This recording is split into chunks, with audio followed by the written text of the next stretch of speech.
Un saludo especialísimo en el nombre de nuestro gran Dios y Salvador Jesucristo. Les habla Guido Rojas, teólogo católico, transmitiendo en vivo, en directo desde la ciudad de Palmira, Valle del Cauca, Colombia. En esta ocasión vamos a tener una refutación en video, la segunda refutación al apologista evangélico de las redes sociales, el señor Roberto Isaac, sobre un tema muy candente, un tema muy interesante, que es la virginidad perpetua de María. Entonces vamos a dar algunos datos de orden bíblico, desde la exégesis, desde la hermenéutica. Vamos a hablar de los padres apostólicos, o sea, los primeros discípulos inmediatos de los apóstoles, y también de los padres de la Reforma Protestante. Voy a contestar algunas preguntas que el señor Roberto Isaac hizo en la noche de ayer, de un video de casi 2 horas y media, y también voy a poner aclarar y también a relucir las preguntas que yo había hecho, unos posts que hice, los etiqueté, que el señor Roberto Isaac en casi 2 horas y media no quiso contestar, o pues se le olvidó. En primer lugar, si nosotros vemos, yo estuve analizando el video del señor Roberto Isaac. Lo primero que hace, o lo que me llama la atención, es que hace una especie de referencia a hominem, a mi persona, es un ataque personal, eh, porque es un poco prepotente el señor, es un poco muy subido. Entonces él cree que porque sale aquí en un video con alguna que otra fórmula en griego koine, de algunas fórmulas o cláusulas, ya sabe griego, entonces quiere venir con eso a descrestar. Yo le dije, y lo sostengo, y ya lo digo a mis amigos católicos: no se dejen influenciar de eso, no se dejen como si tuviera tener miedo, porque estoy seguro que ese señor no sabe absolutamente nada de griego, solamente me imagino que se ha aprendido algunas cláusulas. Es muy conocido, yo lo dije, hay un programa en internet, hay un programa en internet donde aparece un interlineal, donde usted lo va colocando todo el texto bíblico y le apareciendo las diferentes cláusulas, diferentes la morfología, la exégesis, la sintaxis, en fin, los términos, las cláusulas y demás. Entonces él trataba de mermarme, por así decirlo, de mis conocimientos, porque yo siempre lo he dicho, yo soy un teólogo, yo tengo una licenciatura en teología. Mostré la otra, es mi título, y si eso nos quiere, con eso quiere salir, mire, le puedo decir, le puedo ser sincero al señor Roberto Isaac, no sé ni J de griego koine, teniendo en cuenta que la J no existía ni en el hebreo ni en el griego antiguo. Pero entonces yo soy honrado. Yo, por ejemplo, lo que he aprendido de griego, soy el griego koine y todas esas cosas, y lo he mostrado porque siempre muestro en físico mis materiales, más que todo de esta Biblia. Esta es una Biblia evangélica, la Biblia de estudio de palabra clave, con homilítica, con exégesis, mitad bíblica, mitad diccionario en hebreo y griego. Es una Biblia evangélica muy importante. Y también tengo en mi haber, en mi biblioteca, diccionarios positivos del hebreo y griego Vine también todos los términos más importantes de el grupo Nelson. Y como casi también no puede faltar en ninguna biblioteca, que es la famosa concordancia Strong, también muy importante, de hebreo y griego, con todas los términos y las diferentes adjetivos y otros variantes que necesitan. Ahora, yo le voy a hacer una invitación aquí abierta, porque estos videos son públicos, al señor Roberto Isaac, si él sabe tanto de griego, si esa es su fuente, lo que él da a entender de la gramática y todas las cosas, porque ustedes miran el video del señor Roberto Isaac, lo único que hace él cuando está haciendo esas cosas es mirar su computador, donde me imagino que tiene apuntada o en un papel todas esas cláusulas. Pero bueno, si es el caso, si el señor es un erudito en lenguas bíblicas, quiero que entonces hacerle una invitación para que me saque mi error, para que me saque mi ignorancia, entonces para que hagamos un video en público, un video live, donde usted me dice el día y la hora. Yo preparo un texto, no se lo voy a decir, sorpresa, del Nuevo Testamento, y él en una pizarra, en un tablero. Entonces él va a empezar a escribir en griego el texto, que yo le voy a dar un capítulo entero de la Biblia. Después de escribirlo, lo va a leer y nos va a decir cada fórmula gramatical, y entonces ahí sí, de acuerdo a la morfología, de acuerdo a la sintaxis, y entonces ahí sí, mis respetos para el señor Roberto Isaac. Si no lo hace, como les digo, es solamente lo que él ha investigado, lo que él de antemano puede buscar manuales de morfología, de griego, que eso lo hace cualquier persona que dedique tiempo a investigar, como lo estoy mostrando yo, de estos libros de consulta, y pues que hay mucho más al respecto. Inclusive, mire, es tan falta de honestidad este apologista de las redes sociales anticatólico, que es de esos que van a calentar banca en las iglesias, porque él no es ni teólogo, ni es un pastor, ni nada de esas cosas, ni siquiera ha sido capaz de decir cuál denominación es, a qué denominación pertenece, dónde se congrega y todo eso.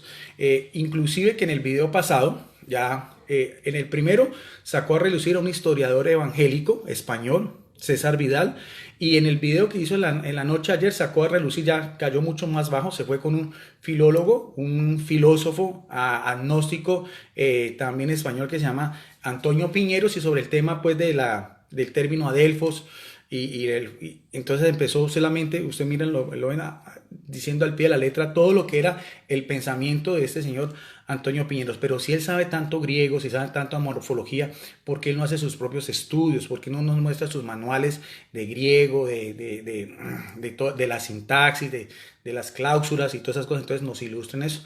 ¿Por qué tiene que irse a una de estas personas? Y que inclusive no es la última voz oficial, es simplemente un erudito de los muchos que hay. Entonces, esos eruditos en el mundo evangélico, en el mundo católico, en el mundo protestante, hay todas las que usted quiera. Por eso es que yo, sobre todo en la perícopa de Mateo 1.25, no tengo ningún reparo, y por eso lo muestro, porque yo sí cito a eruditos, yo sí cito personas que sí son, que saben mucho más griego que el señor Roberto Isaac, que sí tienen doctorados, maestrías, que son personas especializadas de institutos bíblicos, de seminarios, y no tengo reparo en mostrar las 6 Biblias que mostré en la primera entrega, las Biblias tanto evangélicas como las Biblias católicas, sobre el término pues de que eus o hasta que eso de todas maneras, como decía, eso no es conclusivo, no, eso no va a entender de que si José María supuestamente, inclusive pongámosle la duda de que hayan tenido hijos, relaciones sexuales, no aparece ningún texto en la Biblia donde diga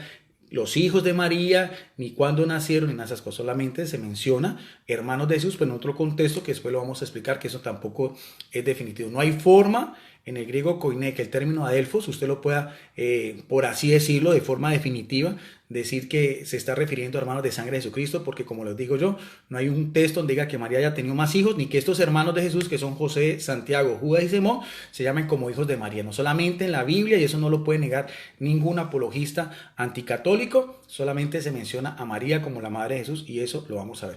Y lo curioso del caso, y quiero que ustedes pongan mucho cuidado con este tipo de apologistas, que son los que se van a sentar banca, como les digo yo, en sus iglesias. Mire, cuando cuando van a hablar sobre la historia de la iglesia, ¿ve? Y pongan mucho cuidado, porque con él hay muchos otros también, como también mi amigo Salvador Barranca, el cual también ha hecho algunos debates muy valientes, porque son muy pocos los que se meten en ese aspecto. Y también, por ejemplo, como ustedes pueden mirar a veces también los videos del pastor Eduardo Gutiérrez, pero cuando ellos, en su visión protestante, en su visión de iglesias que nacen mucho tiempo después, van a citar la iglesia, ellos toman la actitud crítica, toman una actitud con su perjuicio y todas esas cosas, pero no toman una actitud de lo que es, de lo que debe ser, por ejemplo, en el mismo escenario histórico, de lo que son protagonistas, partícipes en forma primaria. ¿Por qué el señor Roberto Isaac no muestra a un historiador, a un teólogo, a un biblista, a un pastor de su iglesia cristiana, que no nos ha dicho cómo se llama su denominación, del siglo primero, del siglo segundo, del siglo tercero, del siglo cuarto? ¿Por qué no lo hacen? Porque este señor, que se las da erudito, tiene que ir y reforzarse en historiadores del siglo contemporáneo, por más credenciales que tengan, por más estudios que tengan. Ellos no van a tener más autoridad que un Agustín de Hipona, que un Juan Crisóstomo, que un Anselmo, que un Jerónimo de Dalmacia, que un Gregorio Nazanceno, que un Cipriano, que un Atanasio Alejandría. Entonces, inclusive que ellos mismos decían que todo eso es de la iglesia primitiva. ¿Ve? Entonces, por ese lado también el señor Roberto Isaac falla con eso, y vuelvo a repetirlo, si quiere contestar bien, si no, pues ese es problema suyo, pero queda en evidencia de que ni él ni ninguno de estos apologistas de las redes sociales anticatólicos puede mostrar un historiador, porque él mismo reconoce, si los padres de la iglesia, como él decía Jerónimo, el mismo Agustín, el mismo Juan Crisóstomo y Ambrosio, casi unánimemente todos apoyaban y defendían la Virgen María. ¿Dónde están? Por eso le digo, ¿dónde están sus apologistas? ¿Dónde están sus pastores? ¿Dónde están sus teólogos?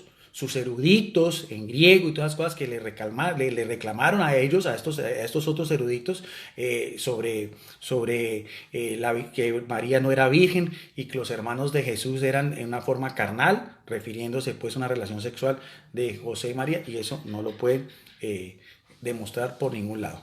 Además, él mismo lo decía, y aquí está, lo decía en forma textual, él decía en un video de casi 2 horas y media, decía que la virginidad de María no es una enseñanza de los primeros siglos del cristianismo, sino que empezó a tomar fuerza en el siglo III y en el siglo IV. Y mire lo irónico y a veces hasta lo ingenuo de este señor en lo que cae, ¿no? Volvemos a lo mismo. Como ellos no son parte de la historia de la iglesia, por eso es que a ellos el siglo III, siglo IV les parece como muy lejano desde los mismos orígenes del cristianismo, porque evidentemente ellos vienen después del siglo XVI. Y eso, que si este señor hace parte de una de las iglesias históricas cristianas, porque no sé cuál es su denominación, si es por ejemplo la iglesia evangélica luterana, fundada por Martín Lutero, si es de la iglesia anglicana o episcopaliana, fundada por el rey Enrique VIII, también en el siglo XVI, si es de la iglesia calvinista, o presbiteriana o congregacionista, fundada por John Wesley, por Zwinglio y Juan Calvino, o si es bautista por John Smith, en fin, de todos estos, y Wesley también, de la iglesia anglicana, y Juan Knox, y todos ellos, y John, en fin, todos ellos que se me escapan el nombre de todos esos fundadores. Entonces,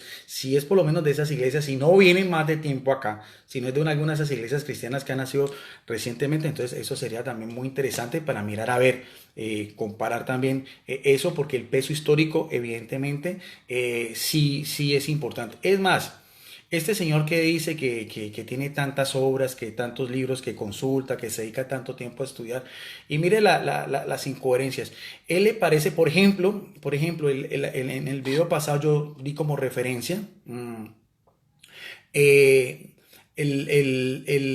uno de los poemas de un escritor, Efrén el Sirio, un diácono del año 333, un poema hermosísimo, cargado de todo un compendio bíblico y teológico de María, en relación siempre a Jesucristo, porque el culto, la veneración que nosotros damos los católicos a María es siempre en relación a Jesucristo, no a ella sola. Nunca decimos que es una diosa, jamás decimos que está por encima de Jesucristo, jamás decimos que ella es la salvación, ni mucho menos es un camino, es un medio. Creemos que tiene un papel importante en la historia de la salvación, porque la carne de Jesucristo le viene a ella. Como dice en Juan 1:18, Jesucristo se muestra, la gloria de Jesucristo es cuando se hace carne, humanamente hablando, y eso le viene por María, por el designio propio del Padre, presagiado, pronosticado desde Génesis 3:15 y también en Isaías 7:14 y en Isaías 9:6, y que también ahorita lo vamos a mirar a ver. En este momento, mis respetos y mi saludo para un amigo mío, el pastor Enrique Estrella Jr. de Puerto Rico. Bendiciones, pastor, para usted, y gracias por estar en este momento viendo esa transmisión. O sea, por eso le digo, mire, yo no tengo ningún perjuicio con las iglesias cristianas ni con sus pastores, les reconozco como tal sus credenciales, su ministerio, lo que sí estoy en contra es a veces de los apologistas anticatólicos de las redes sociales, eso que son dos cosas completamente diferentes. Entonces, volviendo a ese tema, el señor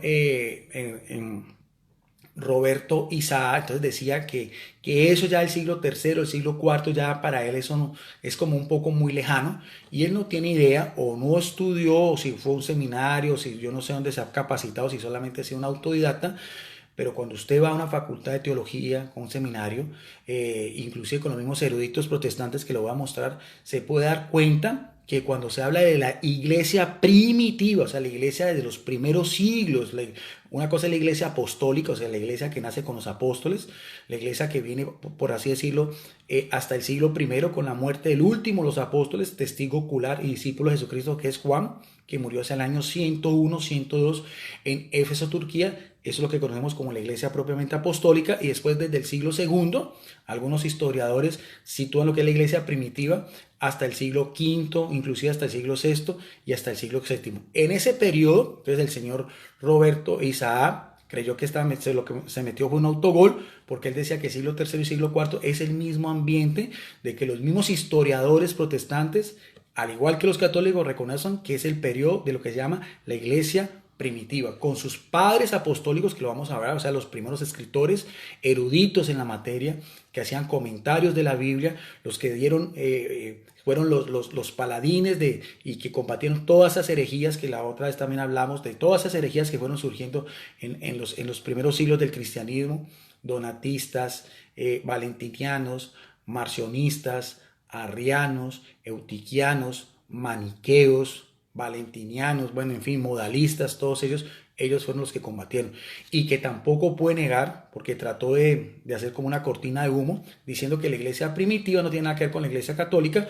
Yo lo reto, señor Roberto Isaac, que hagamos un debate y tratemos el tema, si la iglesia católica no es la iglesia que nace con Jesucristo. Y lo reto, que me demuestre, vamos a ver en un video, en un debate, si no es la misma iglesia del siglo primero, siglo segundo, siglo tercero y siglo cuarto. Y lo hacemos ese debate porque también trató de tocar ese tema cuando yo decía que Ignacio de Antioquía le da el título de iglesia católica. Entonces, como siempre, tratan de desviar la cuestión, pero no pueden dar argumentos. Después cambió el tema.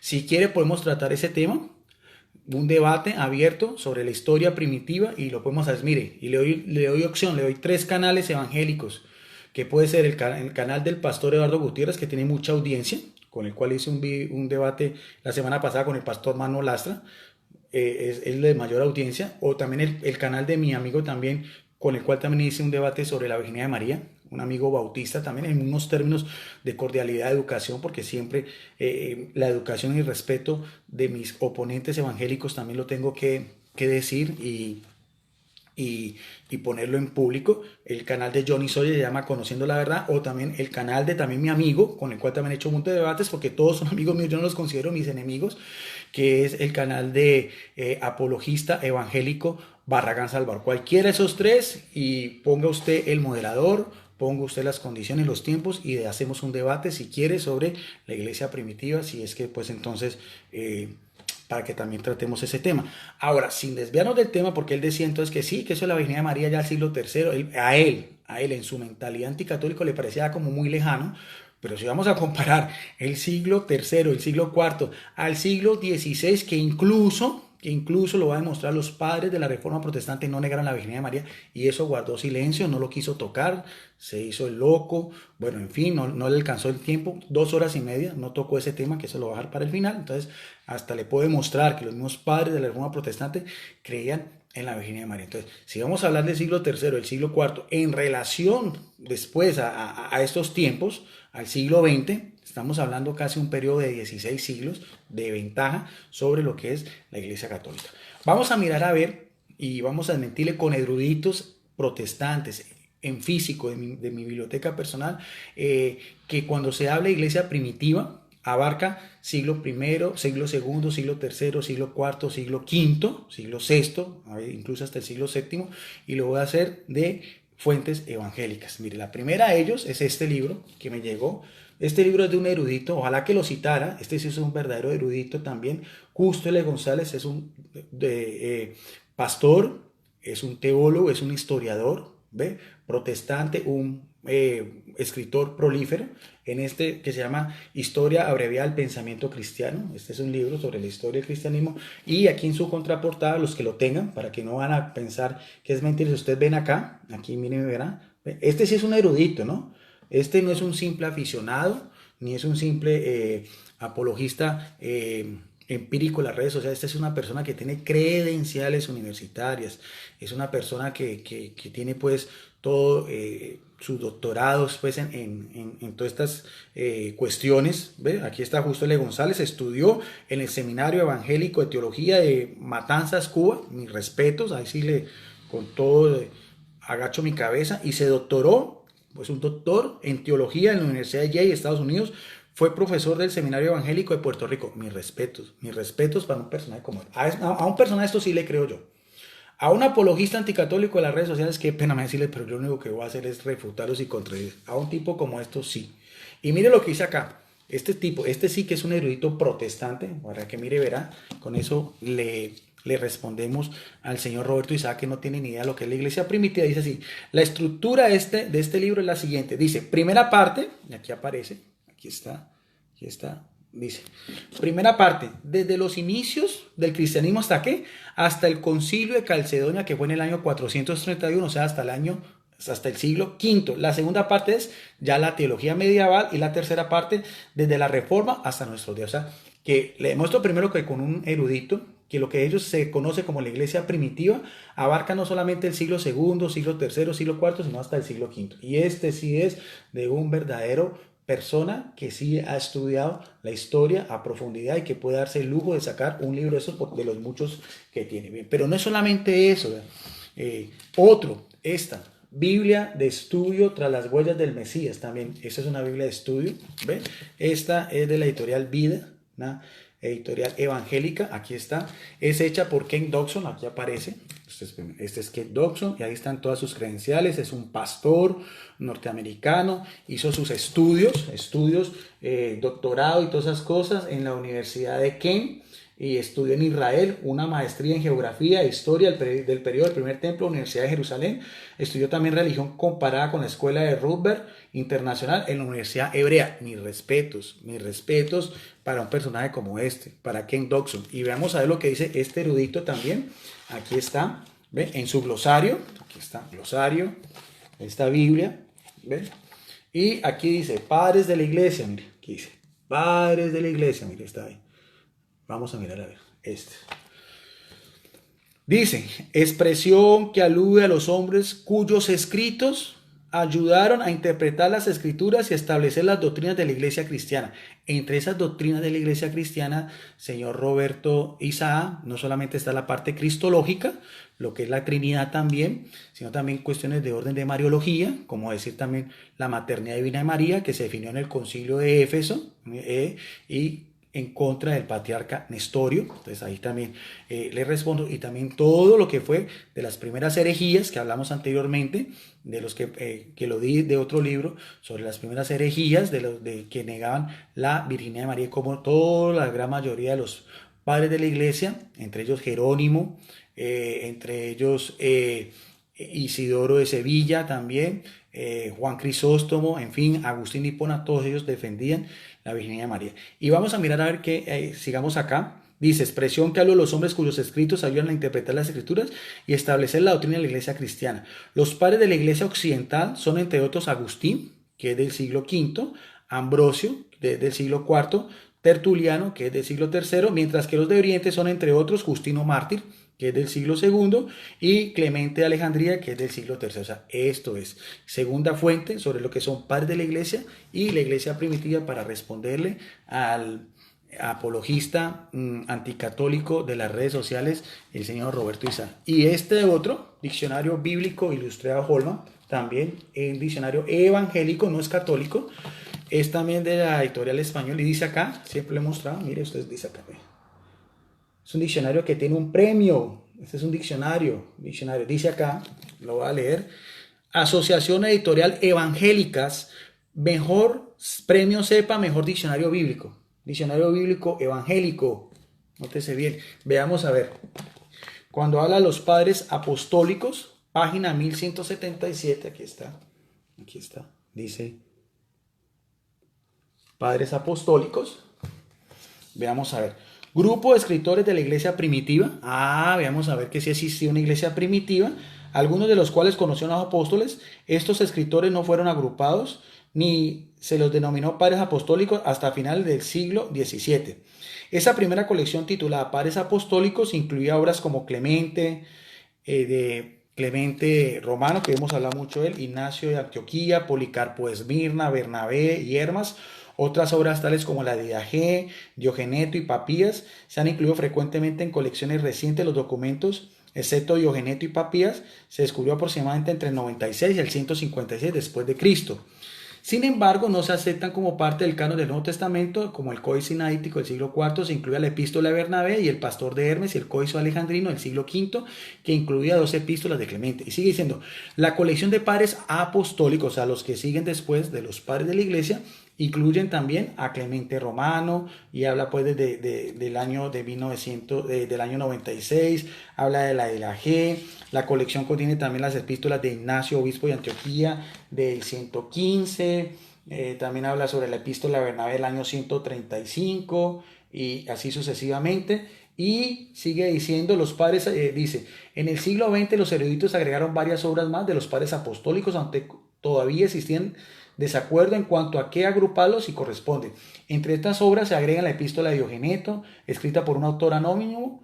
Es difícil establecer su fecha, ubicada entre el siglo segundo, mire bien, entre el siglo segundo y qué, y el siglo tercero. Es una apología que argumenta los méritos del cristianismo sobre los judíos y el paganismo. Los padres apostólicos permiten que los eruditos modernos observen los temas que trataba la iglesia primitiva, nótese bien, también los ayudan a trazar el desarrollo de las doctrinas católicas romanas como la regeneración bautismal, la transustanciación, el purgatorio, las cuales se inician con los padres. Mire bien, hasta en un mismo libro evangélico, un diccionario dice eso. Además, las citas escriturales de los padres apostólicos no solo muestran que porciones de las escrituras utilizaban la iglesia primitiva, sino que también proveen una idea de cómo esta iglesia interpretaba y utilizaba la palabra de Dios.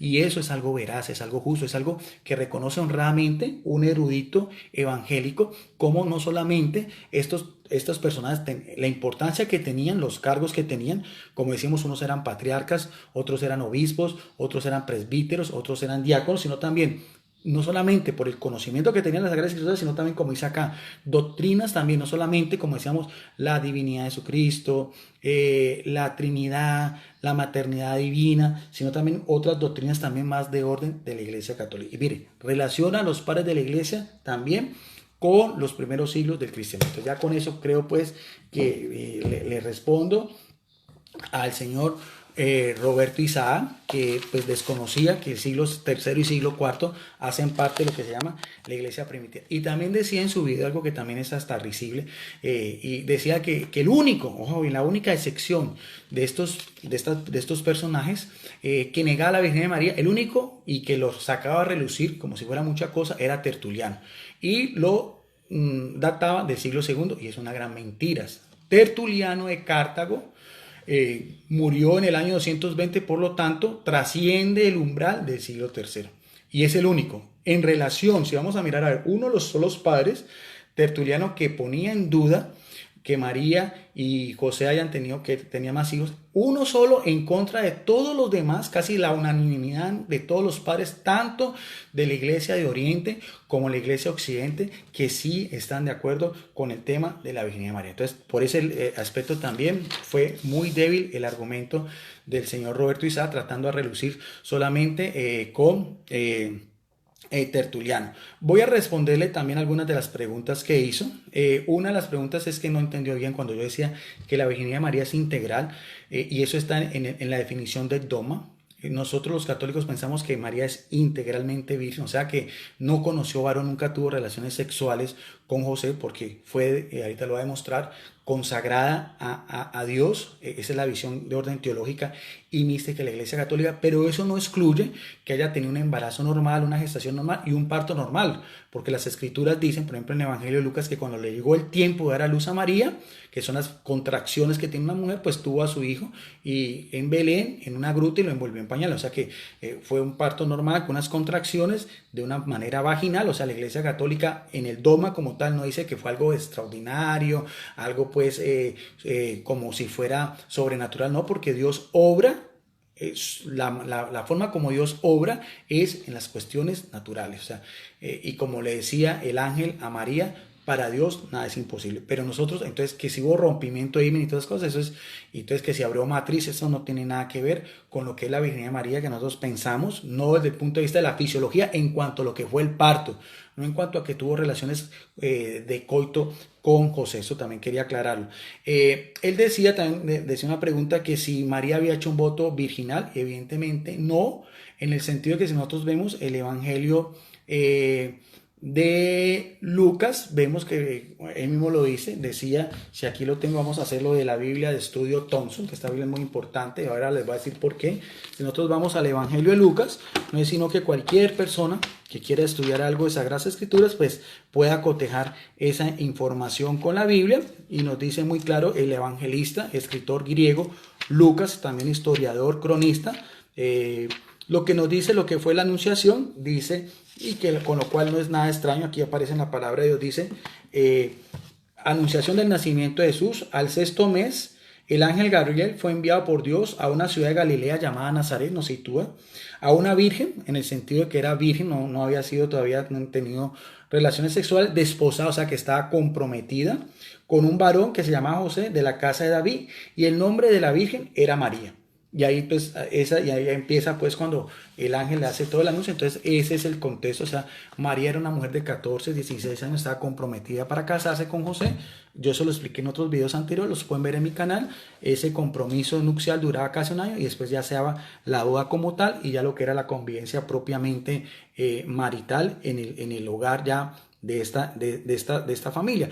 Pero lo que sí podemos decir es que Dios interviene en este matrimonio, porque José también debía tener, no es como a veces, porque le hacía mucha alusión el señor Roberto Isaade, que pronto los evangelios apócrifos, el protoevangelio, sobre todo de Santiago, a veces presentan a José como un hombre ya mayor, o incluso como piensa la iglesia ortodoxa, como un hombre viudo.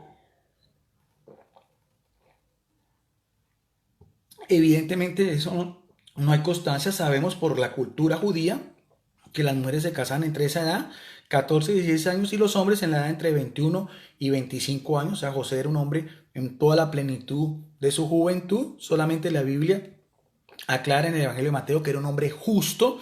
El término justo en griego es dicaio, que quiere decir que cumplía el dique o la ley, o sea, un hombre recto, un hombre observante de todo lo que era la ley mosaica, con el cual la santidad estaba asociada a lo que era la antigua alianza.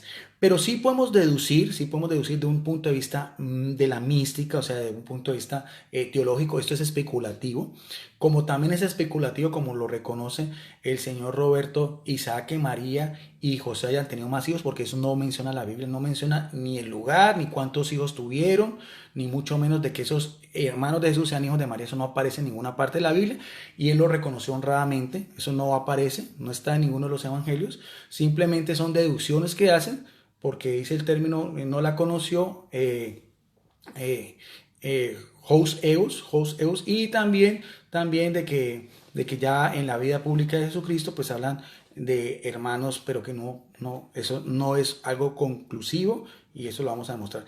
Pero sí creemos, como decía yo, desde la propia mística, de la propia teología, que María y José, después de todo ese anuncio, la intervención que hace Dios en la historia de la salvación, porque sabemos que el presagio del nacimiento del Mesías venía desde Génesis 3:15, el llamado protoevangelio, cuando el mismo Dios le dice a la serpiente: pondré enemistad entre ti y la mujer, entre tu descendencia y su descendencia, tú le herirás el calcañal y tú le herirás el talón, y él y su descendencia te aplastará la cabeza. Esa profecía para los católicos en la teología es una referencia directa a María, que por eso es que muchos de los padres de la iglesia llamaban a María como la nueva Eva. Pero después del anuncio del ángel hay una perícopa muy importante que quiero hacer mención, es en el Evangelio de Lucas, en el capítulo 2, en el verso 2:7,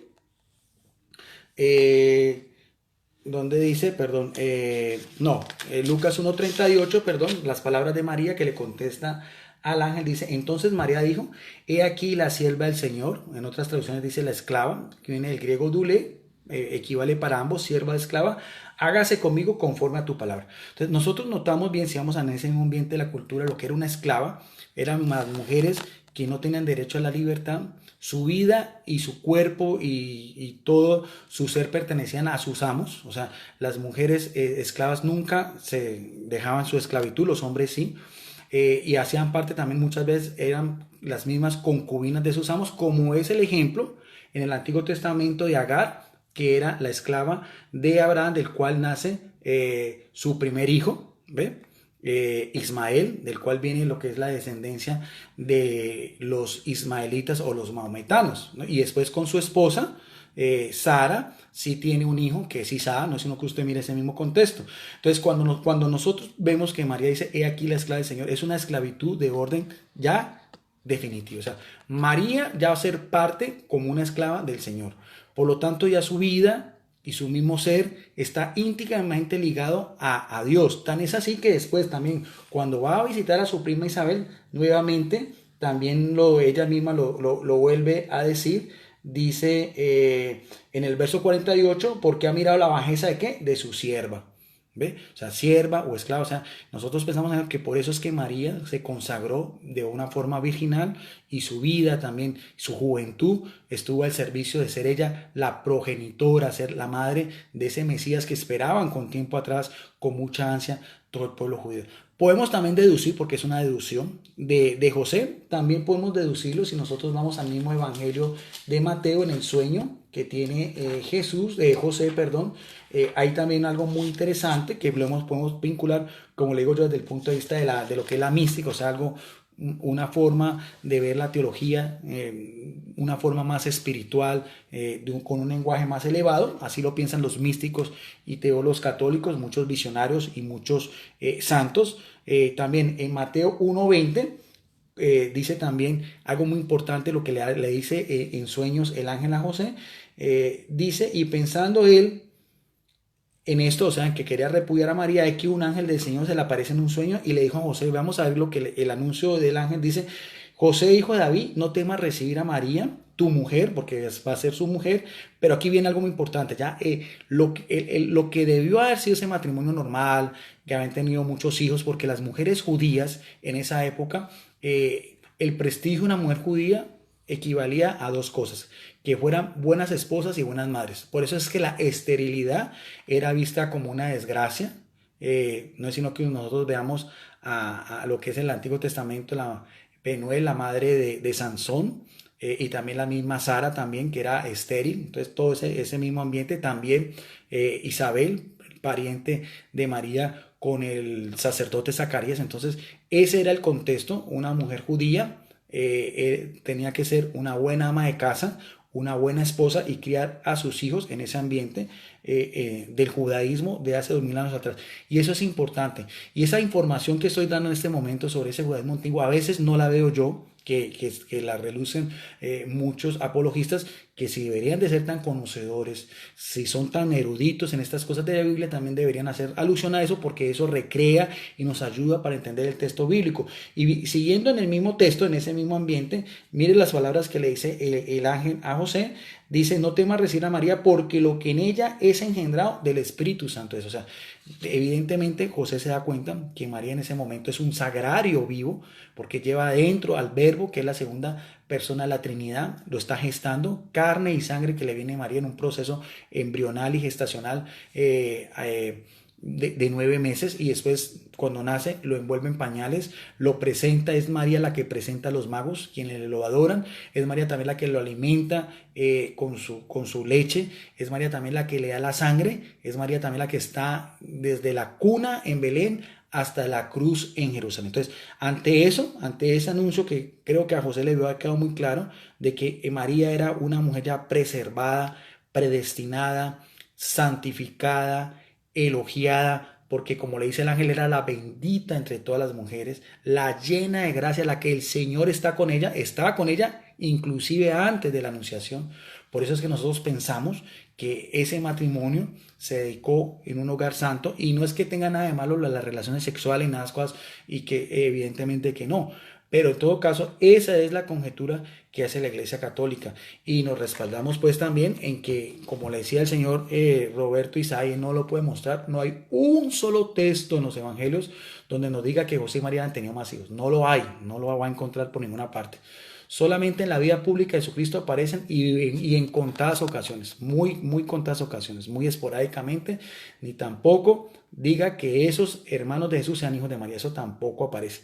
Y eso lo vamos a mirar a ver entonces también. Ahora, también quiero ver también otra de las observaciones que decía el señor Roberto Isaac sobre el término primogénito, protogenes, o sea, el primer hijo consagrado. Bueno, eso también ya él explicó una parte, yo también expliqué, yo en mis videos que tengo, el que quiera mirar toda la serie, yo tengo, como decía, yo tengo dos debates, sí fueron dos debates formales sobre el tema de la virginidad de María. Uno, como decía yo, con el apologista, bautista Johnny Soye, y otro con el apologista unicitario Alex Escobar Cerrato, y aparte de eso también hice cuatro series más, cuatro videos más donde expliqué todo ese tema de la virginidad desde la Biblia, desde los mismos evangelios, en la misma iglesia primitiva y hasta los padres de la Reforma Protestante. Entonces, por lo tanto, no quiero ahondar un poco, pero sí quiero contestar la relación del término primogénito en la Biblia con relación a María, que no es en el sentido de que haya tenido más hijos, sino solamente en que el primer hijo era consagrado a Dios. Y eso lo vamos a mirar del Evangelio de Lucas, vamos a ver el Evangelio atrás de Lucas,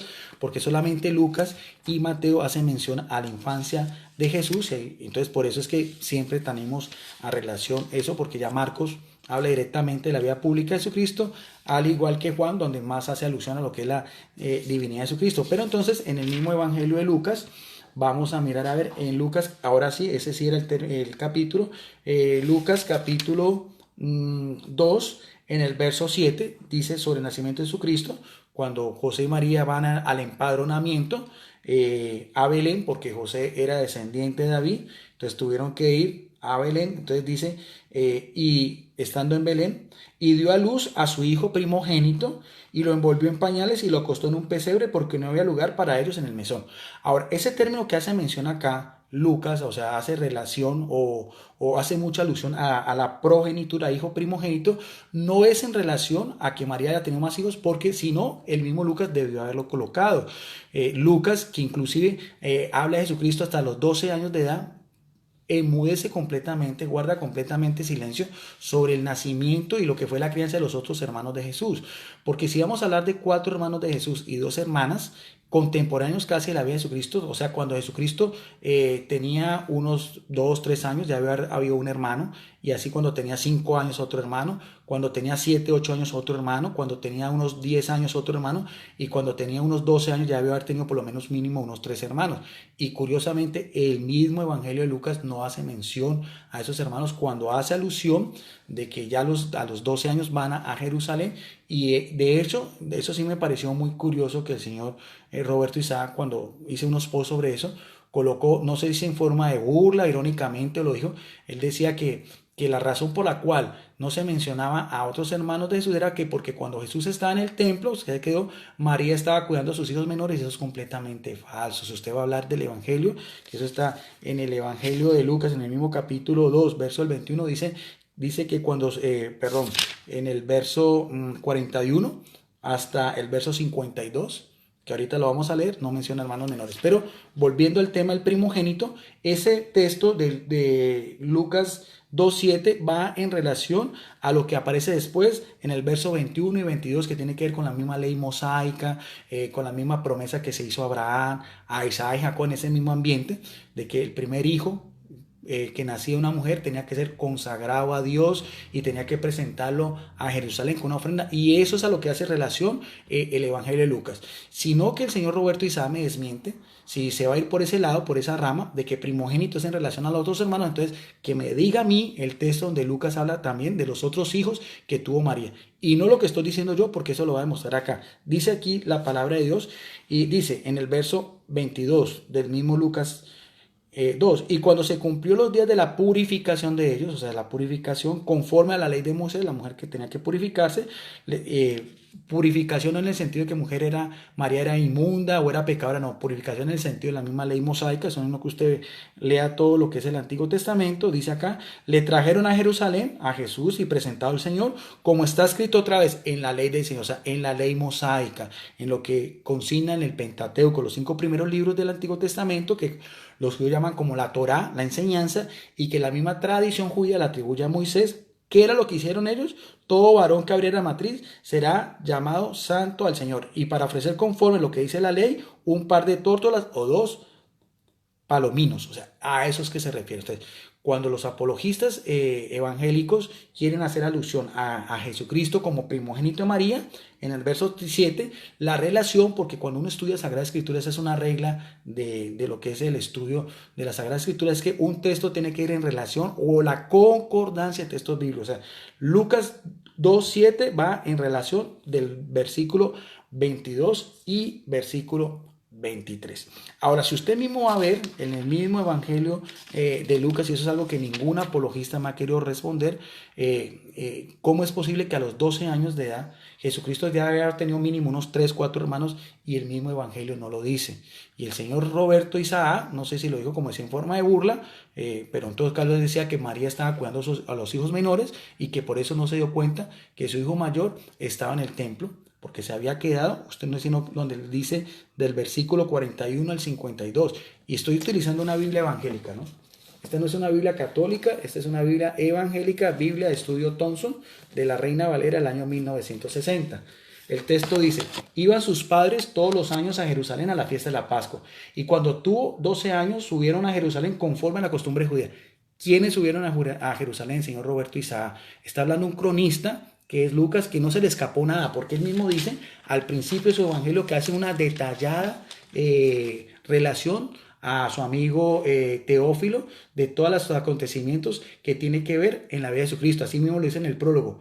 Puesto que muchos han tratado de poner por orden histórico las cosas que entre nosotros han sido ciertísimas, tal cual como lo enseñaron los que desde el principio, o sea que era una enseñanza de la tradición de la iglesia anterior al Evangelio de Lucas, que es fechado en el año 80. O sea, la tradición de la iglesia apostólica, señor Roberto Isaac, y quiero ver si me puedes mentir eso, era que María no tenía más hijos. Aquí mismo lo dice en el prólogo del Evangelio de Lucas, tal cual como nos lo enseñaron. Lo enseñaron oralmente, ¿no? Porque el Evangelio de Lucas fue escrito hacia el año 80. ¿Ve? Los que desde el principio lo vieron con sus ojos y fueron ministros de la palabra. Y me ha parecido también a mí, después de haber investigado, ¿con quién? Con esos testigos oculares, con esa misma tradición, con diligencia, nótese bien lo que dice el evangelista Lucas, con diligencia, o sea, con sumo cuidado, con sumo esmero, todas las cosas desde su origen, escribidas por orden o excelentísimo teólogo.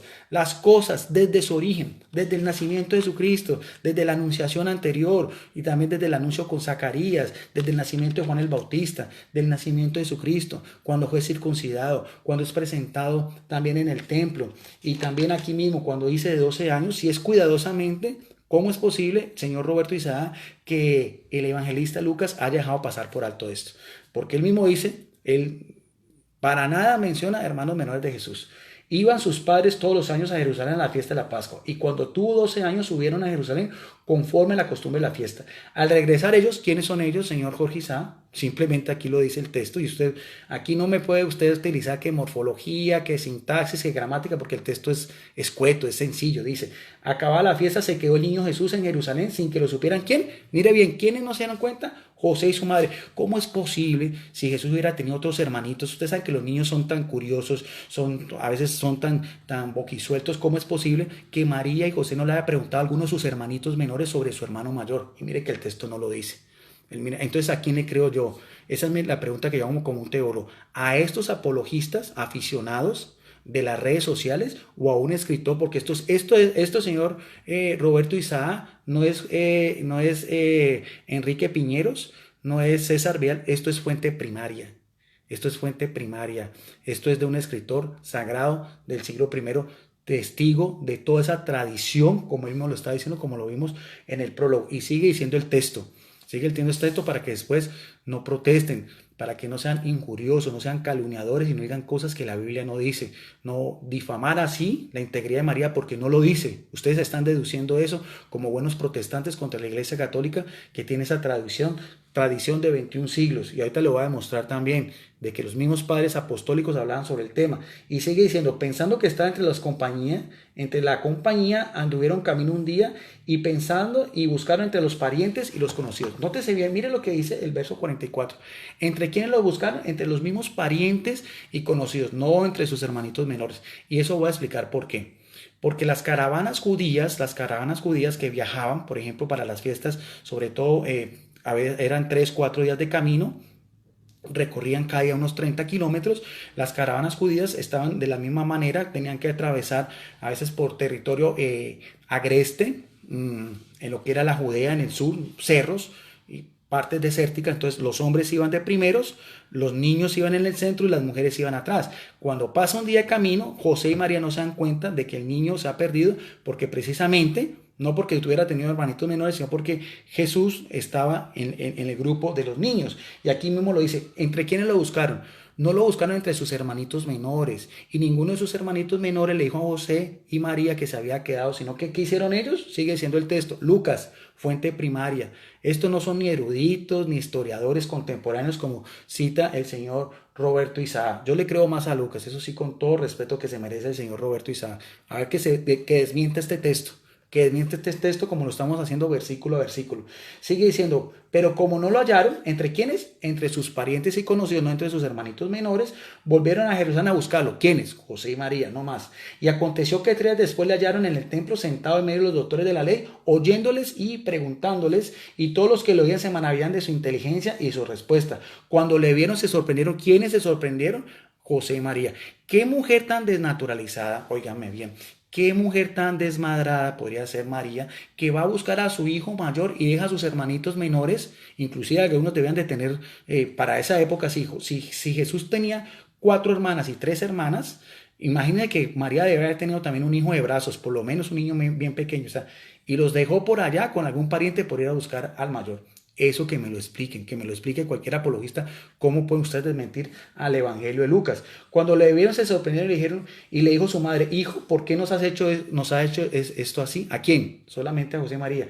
He aquí, ¿quiénes?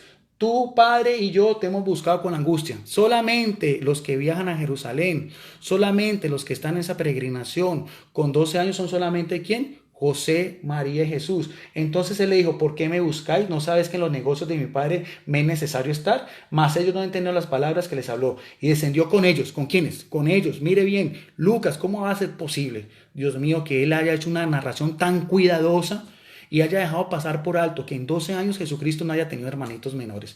Porque concluye el texto, dice, y después volvieron a Nazaret y estaba sujeto a ellos, y su madre guardaba todas esas cosas en el corazón.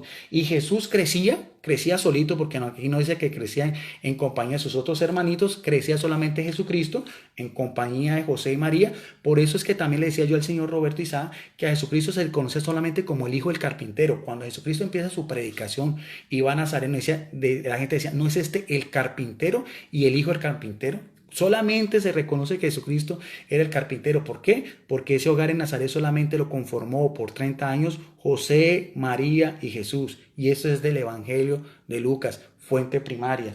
Y Jesús creció en sabiduría, en estatura, en gracia para Dios y los hombres. Entonces, que me desmienta el señor Roberto Isaac. Quiero que me haga un análisis pues, morfológico, sintáctico, exegético, con las normas gramaticales y todas las cosas que él cree saber de este texto del Evangelio de Lucas, en el capítulo 2, del verso del 41 al 52, y me diga ahí donde aparece explícita o implícitamente hermanos menores. Entonces, por ese lado también el señor Roberto Isaac, pues creo que se ve perdido en sus cosas.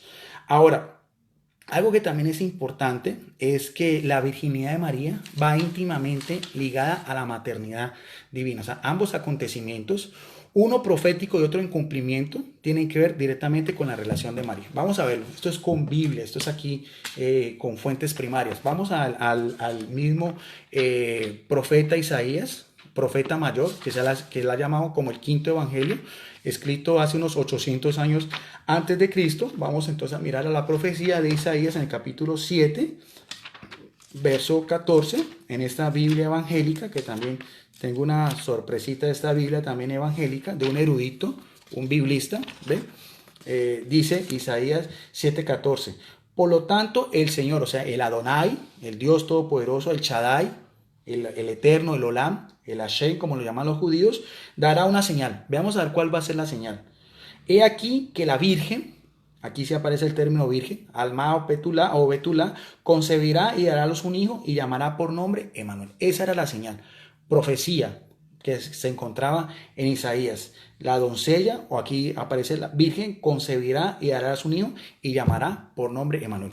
¿Cuándo se cumple eso? Bueno, volvemos otra vez.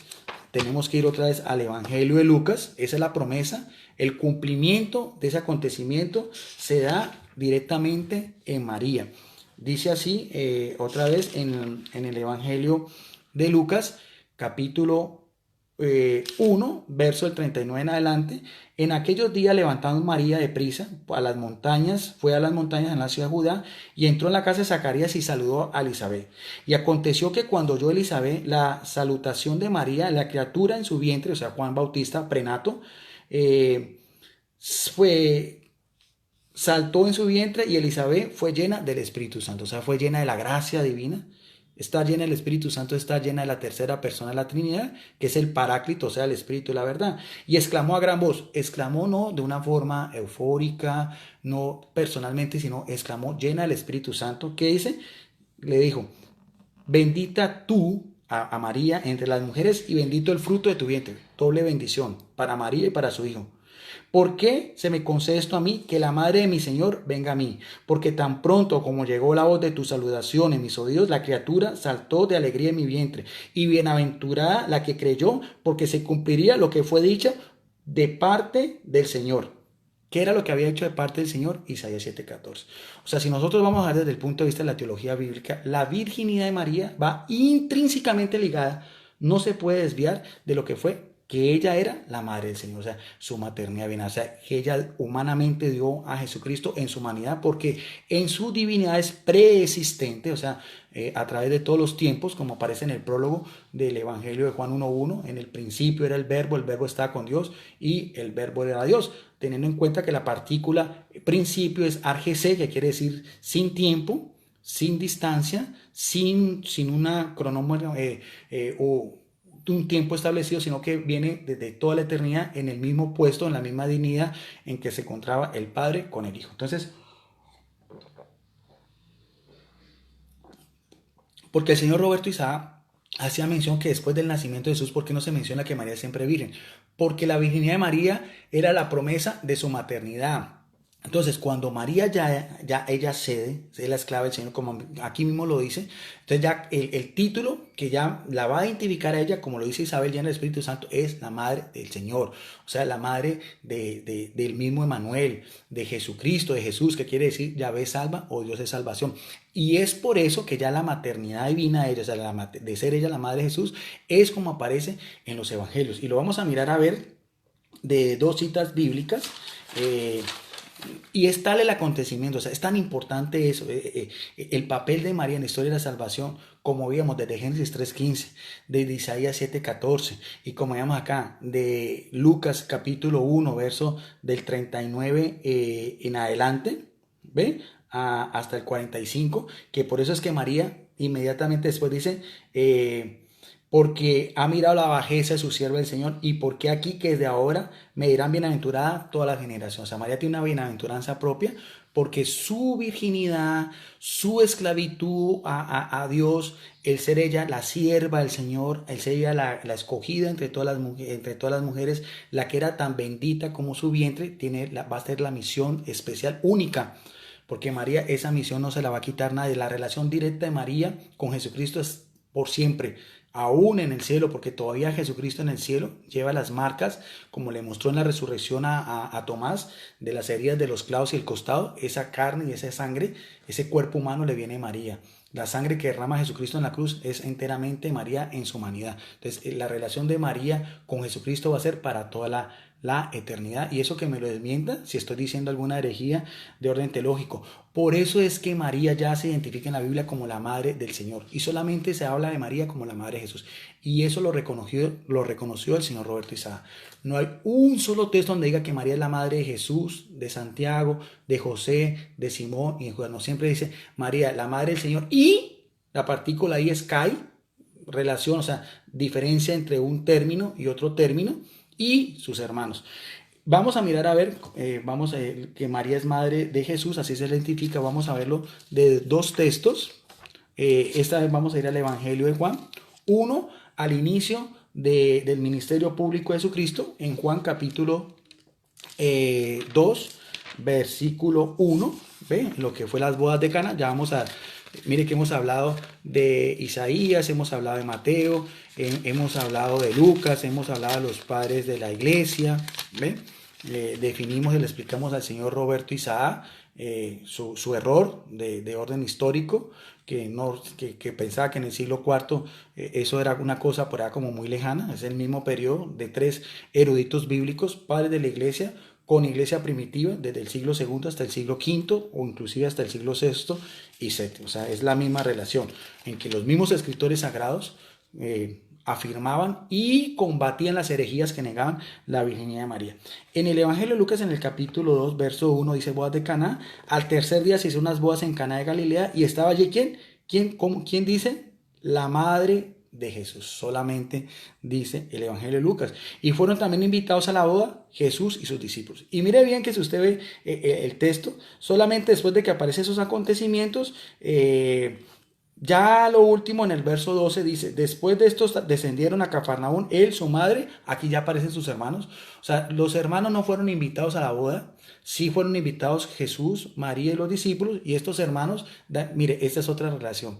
Esos hermanos no eran del mismo vínculo, del mismo clan familiar, porque es imposible que a usted a una boda le inviten a unos amigos y a los otros hermanos los dejen por fuera. Explíqueme eso, señor Roberto Isaac, usted que es un erudito bíblico, experto en lenguas bíblicas, en todas esas cosas. Explíqueme eso también en el mismo Evangelio de Juan, en el principio del Evangelio. ¿Por qué primero Evangelio de Juan hace referencia a que María era la madre de Jesús? Solamente María como la madre de Jesús. Y sus hermanos aparecen ya después de todo lo que es las bodas. Se perdieron ese milagro. No fueron invitados, fueron excluidos. La familia más desunida, la madre más desnaturalizada, también, que a los 12 años deja a sus hijos menorcitos, inclusive que debió haber tenido un niño de brazos. Si vamos a hacer la misma cuadro estadístico de 4 hermanos y 3 hermanas, pues dejó todo tirado por ir a buscar a un niño de 12 años, que para los judíos 12, 13 años era, por así decirlo, considerada ya como la mayoría de edad. Y después de eso, ustedes pueden investigar, señor Roberto Isaac, lo que era el Bar Mizbah, que es una ceremonia también hijo del mandamiento, aunque es posterior, ya en el siglo XIII, pero eso tiene que ver con el mismo judaísmo. Por eso es que a Jesús se le permitió estar sentado en medio de los doctores de la ley, porque ya para esa época un niño de 13 años se valía por sí mismo. El juramento de un niño para esa edad era válido de acuerdo a la misma ley mosaica.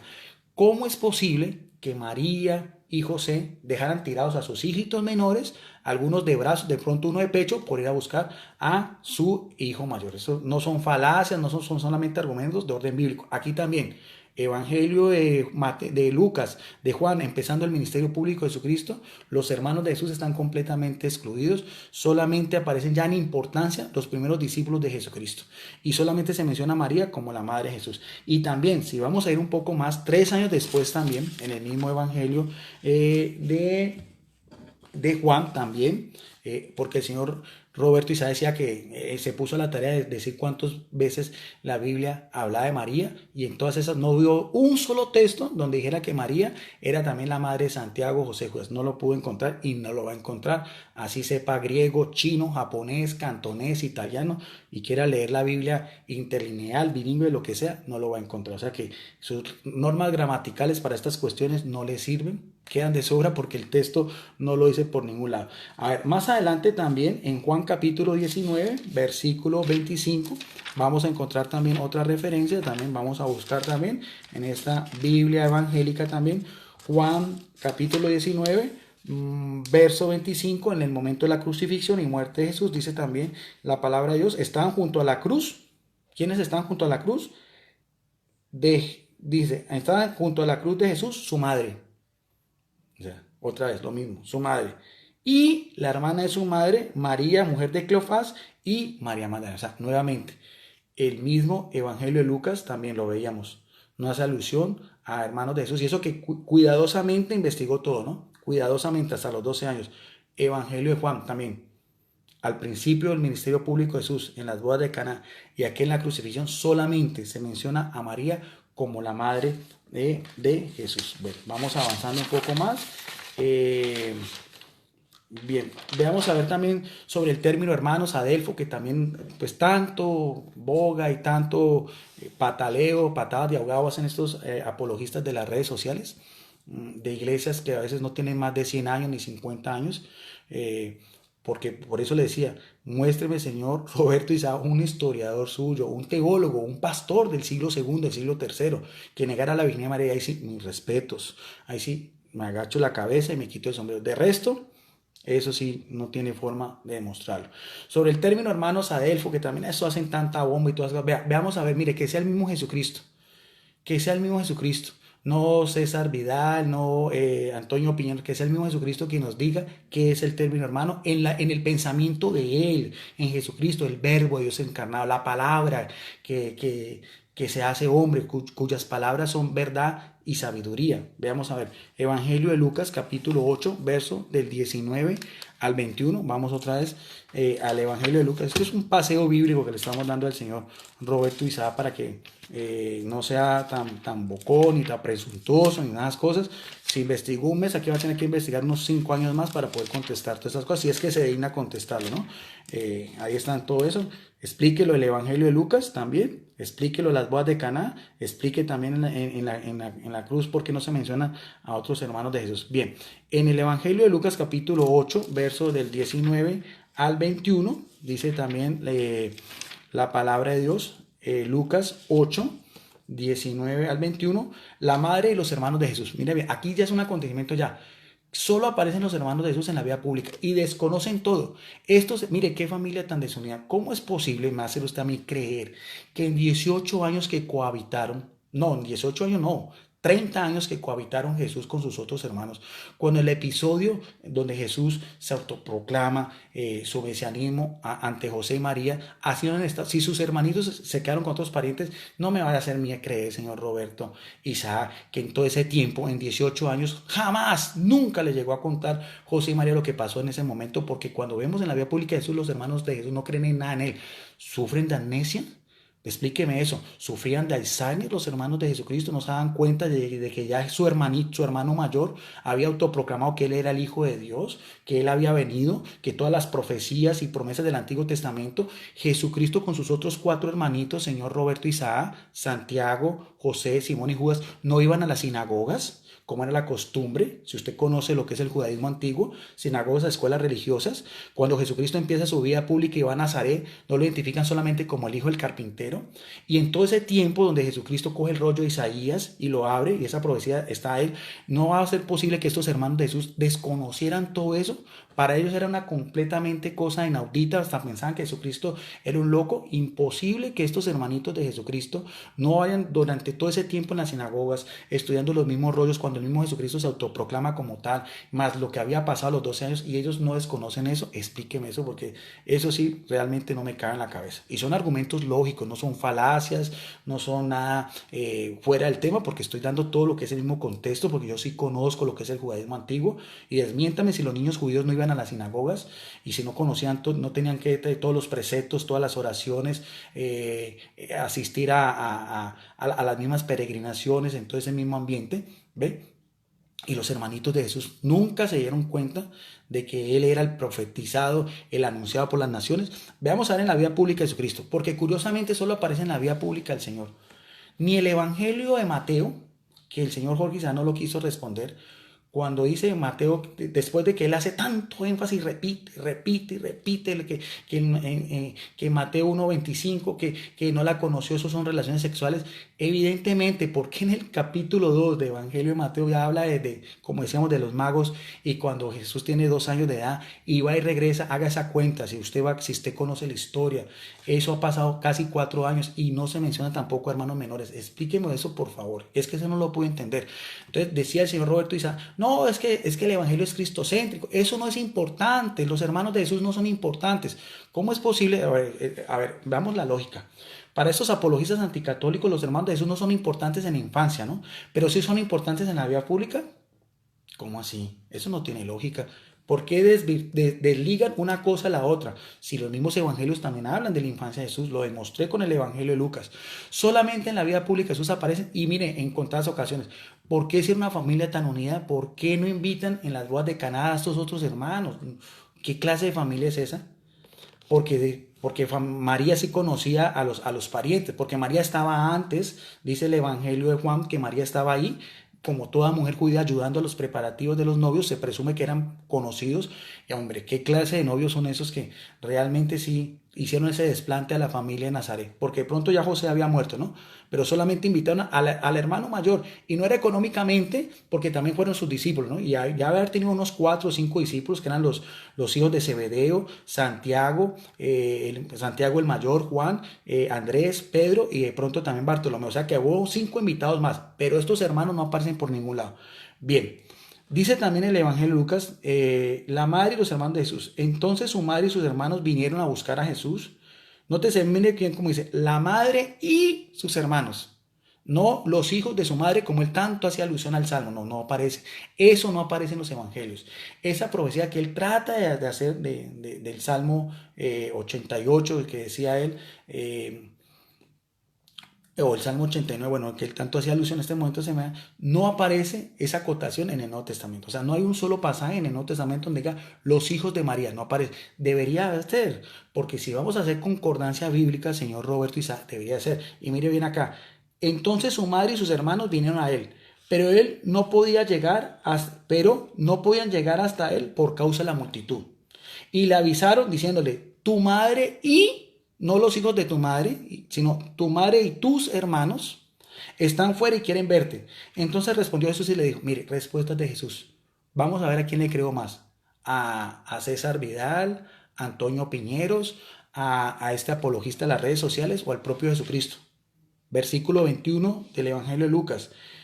Jesús respondió, mi madre y mis hermanos son ¿qué? Son los que oyen la palabra de Dios y lo hacen. O sea, es una familia en un sentido universal, una familia en un sentido espiritual. Tan es así, y niégueme, señor Roberto Isaac, porque en la cruz de Jesús eso tampoco lo pudo contestar, porque Jesucristo, la única vez que utiliza el término hijo, lo hace en relación a María con un discípulo que era fiel, que fue Juan, que dice, el discípulo que sí estuvo ahí, ¿no? El discípulo amado. Ese sí era un verdadero hermano espiritual de Jesús. Estuvo en la cruz. Tan importante fue que le dejó su mayor tesoro, que fue su madre. Cosa que era algo no bien visto, algo que también raya en la cultura judía, porque el hermano, al faltar el padre, el hermano mayor, se hacía cargo de su madre, y lo más lógico es que si Jesús hubiera tenido más hermanos, entonces, y estos hermanos hubieran hecho cargo de María, y no es así.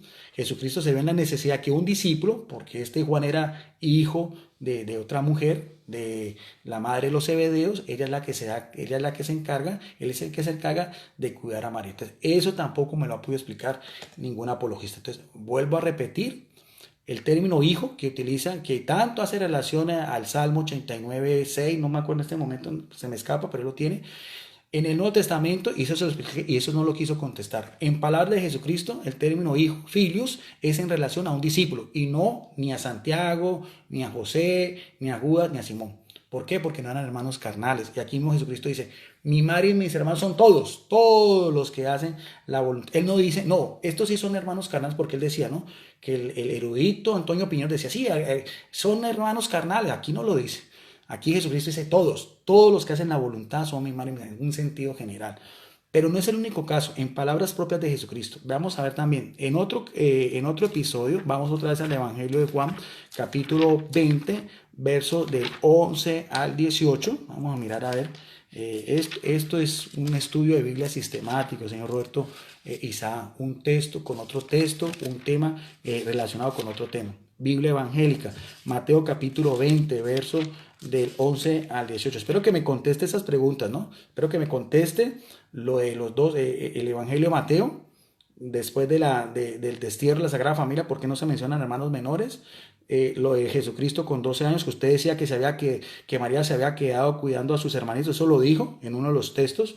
Espero que tenga la suficiente hombría y suficiente ética cristiana, que no se vaya a echar para atrás. Y leímos todo el texto íntegramente y no aparecen hermanos menores. Tampoco aparecen los hermanos menores al principio del ministerio público de Jesucristo en las bodas de Caná.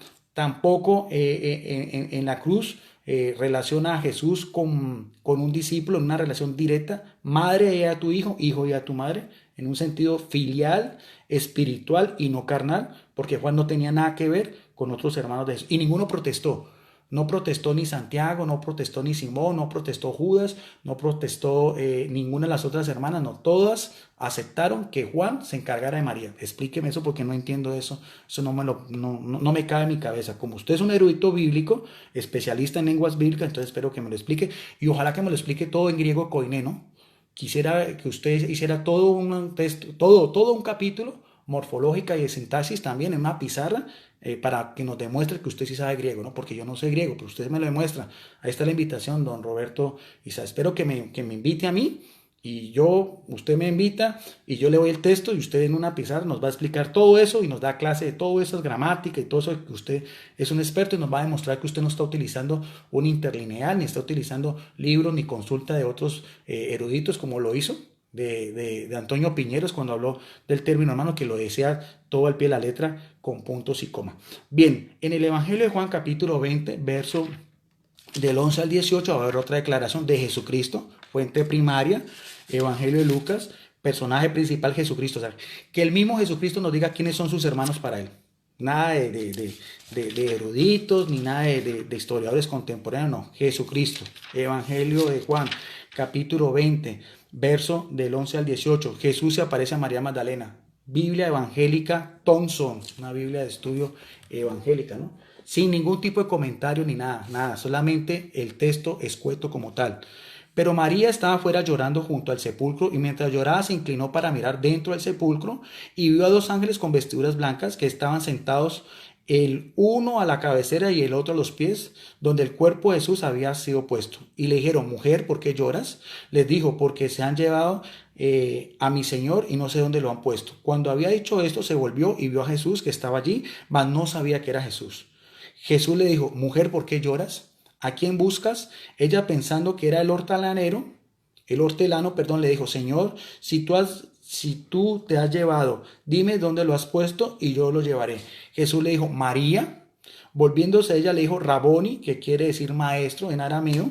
Jesús le dijo, nótese bien lo que dice Jesucristo en el versículo 17: no me toques, porque aún no he subido a mi Padre, mas ve a mis hermanos, nótese bien, mis hermanos, adelfos en griego, y diles, miren lo que le va a decir Jesucristo: subo a mi Padre y a vuestro Padre, a mi Dios y a vuestro Dios.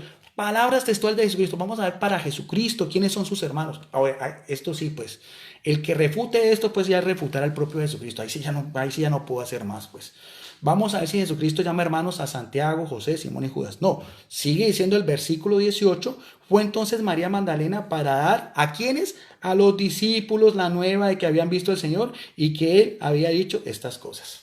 Y sigue diciendo ya en el verso 19 que ya Jesús se aparece a los discípulos. O sea, vuelvo a repetir. Y aquí no necesita usted saber griego, ni sintaxis, ni morfología, nada. Texto escueto como tal, traducido de los griegos, de los idiomas originales.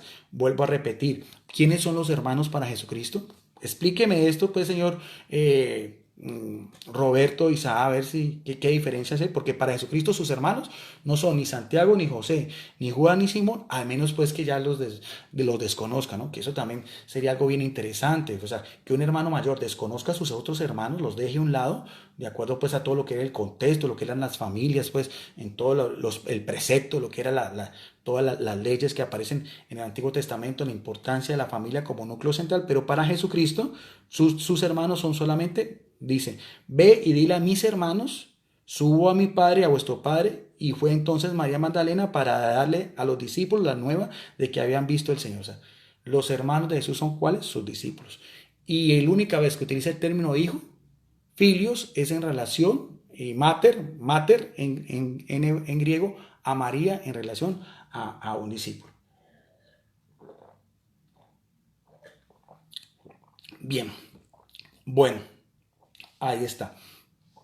Ahora, la sorpresa que le tengo del Señor, porque a mí siempre me gusta sorpresas, regalos, postres a mis amigos apologistas de las redes sociales. Él decía que eso pues yo citaba pues algunas Biblias evangélicas y él decía una cosa especulativa, decía que cuando hacíamos también, yo hacía referencia al pie de la letra porque eso sí, yo de los eruditos, yo sí le creo mucho más a los eruditos de estas Biblias de estudio que los propios estudios que haga de manera empírica el señor Roberto Isaac, al menos que nos demuestre que tiene un grado en lenguas bíblicas, mis respetos, si nos muestra un diploma de un instituto pues en lenguas antiguas, ahí sí, y el día que lo vea como dice en una pizarra, escribiendo en griego y todo un capítulo, ahí sí, con todo respeto sí. De resto, pura bla bla bla y no es sino tratar de descrestar porque eso lo saca del computador, lo saca de cualquier libro. Ahora, de esta Biblia de estudio Holman, que esta Biblia tiene mucha más autoridad y tiene mucho, este sí es un erudito bíblico, señor Roberto Isaac. Esta persona sí escribió toda una Biblia, y es una Biblia evangélica, porque él decía que sí, que es que algunos biblistas no hablaban tanto de la Virgen María porque eso habían diálogos ecuménicos con el Vaticano, entonces como para no enojar al Papa Francisco. Mentira, ¿de dónde saca usted eso? Muéstrenme ustedes, o muéstrenme un documento en el cual usted haga esa especulación, porque eso lo dijo en el anterior video. ¿De dónde saca usted eso? ¿De dónde saca que las sociedades bíblicas unidas o que estas editoriales, porque estas son editoriales evangélicas, editorial Vida, editorial Clio, son editoriales evangélicas de Biblias especializadas, casi todas de la Reina Valera? Y entonces no me venga a mí a decir que sí, que entonces son ecuménicos, y entonces que por eso no hablan mucho de María, ni esas cosas para congratularse con el Papa. Eso es un invento suyo, eso es algo que usted no me puede mostrar, al menos que me muestre un documento donde esos biblistas estén íntimamente unidos con el Vaticano, porque entonces ahí sí sería un mal negocio, porque ¿cómo es posible que Biblias evangélicas, de editoriales evangélicas, de casas evangélicas, de editoriales como la editorial Nelson, como ya he mostrado, ¿ve? Estas sí son editoriales evangélicas, editorial Vida, esta es una editorial evangélica, ¿ve? Editorial Clio, esta es una editorial evangélica, el grupo, otra vez, esta es de la Biblia Vida, también son evangélicas, grupo editorial Nelson, aquí está, estas son editoriales evangélicas, entonces no me haga decir que todo es curioso. Qué curioso que todas esas editoriales evangélicas estén congratuladas con el Papa Francisco. Eso sí, mejor dicho, eso solo lo cree usted y las pocas personas que lo siguen, porque ese cuento sí no me lo trago yo. A menos que me muestre lo contrario, va a tener que investigar otros 5 años para poder sacarme esa duda. Bien, en esta Biblia de estudio Holman, Biblia evangélica, este biblista y erudito evangélico que sabe hebreo, griego y arameo mucho más que usted, al final de su Biblia dice bosquejo histórico de los apóstoles, para que vean que no va a mentir, bosquejo histórico de los apóstoles, aquí está, ¿ve? Yo sí muestro las pruebas en físico, ¿ve? Se me puso muy sentido el señor Roberto Isaac porque hice un post esta mañana donde decía que él utilizaba todo en Google. Pues me disculpa, pienso, porque como él nunca muestra esos libros en físico, yo sí los muestro, entonces pensé que su información la sacaba en Google, pero pues se puso muy delicado y se enojó y sacó otro post y dijo que ya no me iba a responder porque pues, lo herí pues en todos sus sentimientos, pero pues solamente yo sí muestro mis libros en físico, puedo tener 10, 20, 30, pues los muestro en físico y digo de quiénes son. Eruditos evangélicos. Bien, sin más preámbulo, en este bosquejo histórico de los apóstoles, este erudito bíblico dice que 2 de los supuestos discípulos de hermanos de Jesús fueron discípulos inmediatos de él. Uno, Santiago el Menor, y eso también aparece en casi todas las Biblias evangélicas, y el otro Judas. Vamos a ver, este erudito a quien atribuye la paternidad y la maternidad de estos 2 discípulos, como dice acá. Uno, Santiago el Menor o el más joven, aparece en la página 1638, lo voy a decir de forma directa, porque ya esto el señor Roberto Isaac no me tiene que responder a mí. Si él se va a dignar a responderme a mí, él va a tener que contradecir a este erudito bíblico, ¿no? ¿Qué es lo que no hacen ellos? Yo les muestro las pruebas en bíblico, o sea, como esto que hablaba sobre los padres de la iglesia y cómo la doctrina de ellos es lo mismo de la Iglesia Católica, también como este otro pensador también, Justo L. González, también donde habla de la Iglesia primitiva y los padres de la Iglesia hasta el siglo V, también esta otra, Ken Dobson también, ¿ve? Entonces, desmienta a ellos, desmienta a sus propios eruditos, a mí no me va a desmentir. Y dice en esta Biblia de estudio, Santiago el menor o el más joven, otro nombre, ninguno. Padres, no era José el carpintero, sino padre, ni María de Nazaret, sino padre, Alfeo o Cleofás y María. Hogar, Galilea. Ocupación no conocida, porque no se dice que era carpintero como Jesús. Características, tardo en creer, líder fuerte y virtuoso. Escritos, aquí dice Epístola de Santiago. Niegue, señor Roberto Isaac, que la epístola de Santiago, los mismos eruditos de sus iglesias se la atribuyen a Santiago, el hermano menor de Jesucristo, el que después lideró la iglesia en Jerusalén. Desmienta eso. Tradición, predicó en Palestina, Egipto y fue crucificado en Persia. Y sigue diciendo Judas, Lebeo, lo mismo, otro nombre, Tadeo, el mismo que escribe su epístola, también, que es la tradición, los mismos escritos dicen que era Judas, este hermano de Jesucristo, también dice, padre, lo mismo, Alfeo, Cleofás y María, hogar Galilea, ocupación no conocida, características, humilde, preocupado por la santidad y defensor de la verdad, escritos, epístola de Judas, tradición, predicó en Asiria y Persia y murió como mártir en Persia. Inclusive si usted va también al prólogo tanto de la epístola de Santiago como la epístola de Judas, supuestos hermanos carnales de Jesucristo, ninguno de los dos se adjudica como tal, ¿no? Ya vimos que son, el padre es Alfeo y la madre es otra, la esposa de Cleofás o Alfeo, ¿eh? Eso desmiéntaselo a mí, no, a este erudito evangélico. Dice, Santiago, prólogo, Santiago, siervo de Dios y del Señor Jesucristo. Mire bien que Santiago dice yo, Santiago, el hermano carnal de Jesucristo, el que viví con él 30 años. Qué curioso que estos dos supuestos hermanos de Jesucristo, Santiago y Judas, que eran también discípulos inmediatos, no escribieron evangelios. ¿Cómo es posible que ellos sí estuvieron con Jesucristo 30 años? Hombre, si alguien tuvo la capacidad de dar esos datos importantes, Lucas, un discípulo, ni siquiera conoció a Jesucristo, y Mateo era un publicano. Explíqueme eso, ¿por qué este Santiago debió haber tenido más autoridad? ¿Por qué no escribe esos evangelios? Él sí debió haber, es que mi hermanito mayor Jesucristo, cuando tenía 12 años pasó esto, cuando tenía 20 años pasó esto, cuando teníamos 8 años pasó esto, en fin. No, mire, ahí mismo lo dice, hace la diferencia. Santiago, siervo de Dios y de Jesucristo, ¿ve? Él es siervo de Dios y del Señor Jesucristo. Nunca dice, y yo hermano de carne y nada, no. Y para que no quede dudas que el otro Judas también está en esa misma situación, también si nosotros vamos a ver de esta misma Biblia evangélica, no es una Biblia católica, ¿ve?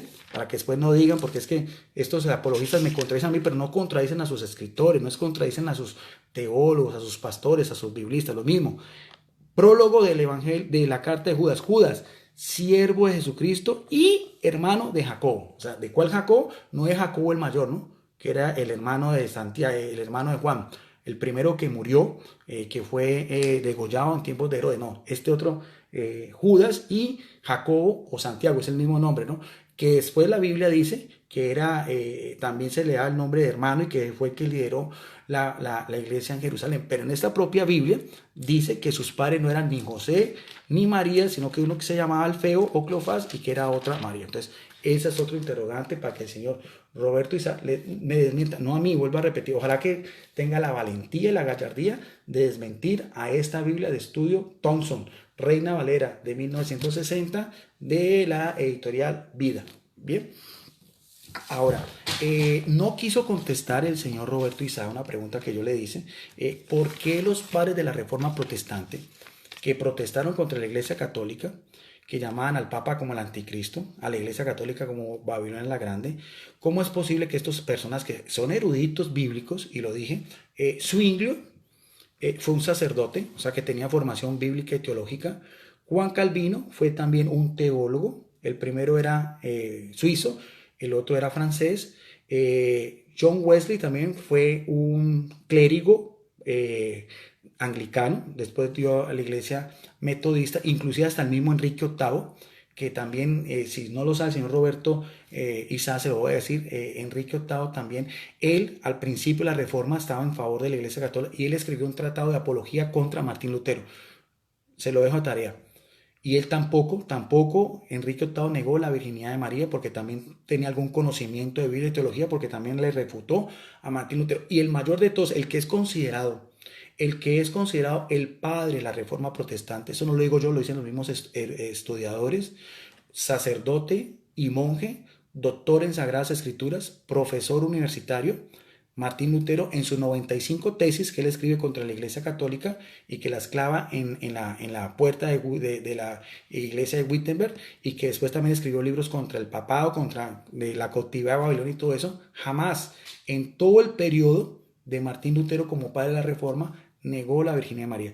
Estamos hablando de alguien que era doctor en teología, conocía Sagradas Escrituras, señor Roberto Isaac, conocía los idiomas originales porque él escribió una Biblia. Porque Martín Lutero, cuando se va con la perícopa de Mateo 1:25, no hace lo que usted hace, la cláusula? Porque para Martín Lutero no era un problema afirmar lo que siempre la misma Iglesia Católica ha dicho, de que Jesucristo era el único hijo de José María. Eso no me lo quiso responder el señor Roberto Isaac. Empezó con desviaciones y por ahí escribían él y otros apologistas: no, es que eso no era importante, no, es que nunca dejó ser católico. Mentiras. El mismo Papa León X excomulgó a Martín Lutero, y eso sucedió el 3 de enero del año 1521 en una bula pontificia que llama De Se Romanum Pontificem. O sea, que Martín Lutero se separó de la Iglesia Católica. Entre sus doctrinas, que fueron muy contrarias a la Iglesia Católica, jamás dudó de la Virgen María. Y qué curioso, porque cuando estos apologistas evangélicos de las redes sociales hacen alusión a la Virgen María, nunca, ellos siempre están contra la Iglesia Católica, ¿no? Pero nunca hemos visto a uno de estos eruditos, ojalá que tenga la suficiente honradez y la esencia, pues, y la valentía, que me explique eso, que desmienta por qué Martín Lutero, y no solamente él, porque es que hoy estoy dando más: Enrique VIII, que también hizo un tratado de teología contra Martín Lutero, Zwinglio, que era un sacerdote, Juan Calvino, que fue un gran teólogo, y John Wesley, que también fue un clérigo también anglicano. Ninguno de ellos, padres inmediatos pues, de la Reforma Protestante, negaron la Virgen María. Que les alega a ellos. ¿Por qué no? ¿Por qué le alega a los católicos, señor Roberto? Aléguele a sus padres, porque ustedes vienen de Martín Lutero, ustedes antes no existían. Eso hasta los mismos historiadores protestantes dicen: ese es el padre de la Reforma Protestante. Muéstrenme un padre suyo, un historiador, un erudito de su iglesia, señor Roberto González, Roberto Isaac, de su iglesia, del siglo segundo, del siglo tercero, es decir, un pastor de su iglesia, un teólogo de su iglesia, que negara a la Virgen María. No se vaya con Tertuliano, porque Tertuliano no es de su iglesia, señor Roberto Isaac, no engaña a la gente. Lo único argumento que usted daba era el de Tertuliano. O sea, demuestra entonces que Tertuliano era un pastor, o que tiene un vínculo histórico con su iglesia. Se me olvida decirle también sobre los padres apostólicos. También ellos hacen dos alusiones sobre la virginidad de María. Son discípulos inmediatos de los apóstoles. Uno, San Ignacio de Antioquía, obispo mártir, discípulo inmediato del apóstol Pedro, en la sede de Antioquía, dice: al principio de este mundo se le ocultó la virginidad de María y el parto de la misma y la muerte del Señor, tres misterios resonantes que fueron realizados en el silencio de Dios. ¿Ve? ¿A quién se le ocultó eso? Al príncipe de este mundo, que es el mismo Satanás. Y también San Justino mártir, también martirizado también hacia el año 155, Ignacio de Antioquía fue martirizado hacia el año 107, decía también: aquella pues, he aquí que una virgen concebirá, Isaías 7:14, significa que había de concebir sin concubito, perdón, pues si hubiera tenido relación con alguno, ya no sería virgen, pero la virtud de Dios viniendo sobre ella la cubrió con su sombra e hizo que concibiera cuando seguía siendo virgen. Y el ángel del Señor, que fue enviado entonces a la misma virgen, la anunció así la alegre nueva: he aquí que concebirás del Espíritu Santo. La primera es la epístola de Ignacio de Antioquía a los Efesios, y la otra es la apología del cristianismo que hace Justino mártir. Entonces ahí está también. Son fuentes primarias, padres apostólicos de principios del siglo segundo, que relacionan la virginidad de María con María y también con la misma maternidad, como lo veíamos, ¿no? Porque no hay un texto en la Biblia donde diga que María haya sido la madre de los hermanos de Jesús.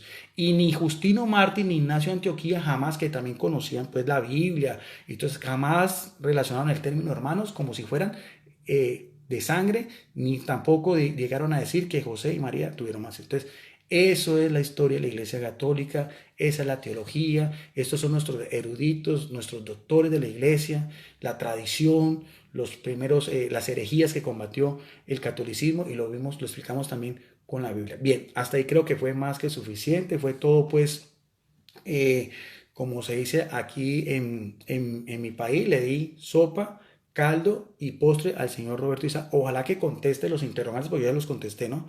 Interrogantes como eso, ¿no? Dos relatos de la infancia de Jesucristo que no mencionan a hermanos carnal, sobre todo el de Lucas, ese sí, imposible que no. ¿Por qué en el ministerio público de Jesucristo al principio, en las bodas de Caná, sus hermanos no aparecen? ¿Por qué Jesucristo se ve en la necesidad de dejarle el cuidado de su madre a un discípulo? Y es la única vez donde usted hace alusión de hijos de mi madre que lo hace directamente con un discípulo. ¿Por qué estos dos escritores apostólicos, Ignacio de Antioquía y Justino Mártir, no niegan, jamás dijeron ellos en sus escritos, que María ya perdió la virginidad, ni que los hermanos de Jesús hayan sido de forma carnal? ¿Por qué no contradice usted a Martín Lutero? ¿Por qué no puede contradecir usted a Enrique VIII? ¿Por qué no contradice usted a Zwinglio? ¿Por qué no contradice usted a Calvino? ¿Por qué no contradice usted a John Wesley? ¿Ve? ¿Por qué no contradice a todos los padres? ¿Por qué se va solamente con Tertuliano? Tertuliano contra casi todos los otros padres de la iglesia, de Oriente y Occidente. No, señor Roberto Isaac, mejor dicho. Ahí con eso pues creo que es más que suficiente. Le dejo de tarea, invíteme a un video y donde usted nos va a hacer en una pizarra todo un texto, todo un capítulo en griego, koine dialectus, de un texto y yo se lo voy dictando, usted solo y lo va escribiendo, lo lee y nos dice todas las cláusulas. Ese es uno. Y segundo, es una invitación, lo reto, señor. Si tiene la suficiente umbría y gallardía, vamos a hacer un debate sobre la historia de la iglesia. Si quiere, le doy 3 canales. Ponga los moderadores, la fecha y todas las condiciones. Y vamos a mirar a ver si la iglesia católica no es la iglesia del siglo primero, la del siglo segundo, la del siglo tercero, la del siglo cuarto, la anterior a la reforma y después de la reforma. Porque yo di 3 citas bíblicas que también se las pasó por alto, que fue Mateo 16:18, tú eres Pedro y sobre ti edificaré mi iglesia. Mateo, 1 de Timoteo 3:15, la iglesia del Dios vivo, columna y baluarte de la verdad, del siglo primero, porque nunca dejó de ser columna y baluarte de la verdad. Efesios 3:21, la unión íntima que existe entre el Padre, Jesús y su iglesia, por todos los siglos y para siempre, y me define eso también en griego koiné, y me va a decir si su iglesia de esta época es la misma iglesia del siglo primero. Me muestra también la trascendencia, con pruebas históricas, con pruebas arqueológicas también, y ahí nos vamos entendiendo. Bien, mis amables amigos, bendiciones para todos. Gracias por su atención. Video público, lo puede utilizar cualquier apologista que me quiera desmentir. Va a quedar en mi muro personal, en mi grupo de Facebook, Debates Bíblico y Teológico, licenciado Guillermo Rojas, y lo voy a subir también a mi canal, Videos Apologética Católica, y voy a esperar ansioso el debate que vamos a tener, si este señor acepta, sobre la historia del cristianismo, el día, la hora que él escoja. Le doy 3 canales, el canal del pastor Eduardo Gutiérrez, el canal del apologista Salvador Barragán y el canal también del apologista Johnny Solle. Bendiciones para todos y quedamos en el amor y la paz de nuestro gran Dios y Salvador Jesucristo. Divulguen este video, háganlo viral, compártalo también en sus muros y también etiqueten a todos los apologistas evangélicos que aquí el teólogo Guido Rojas está esperando que me contradigan y que me desmientan, pero así con pruebas y con hechos como lo di yo en la noche de hoy. Gracias por su amable atención.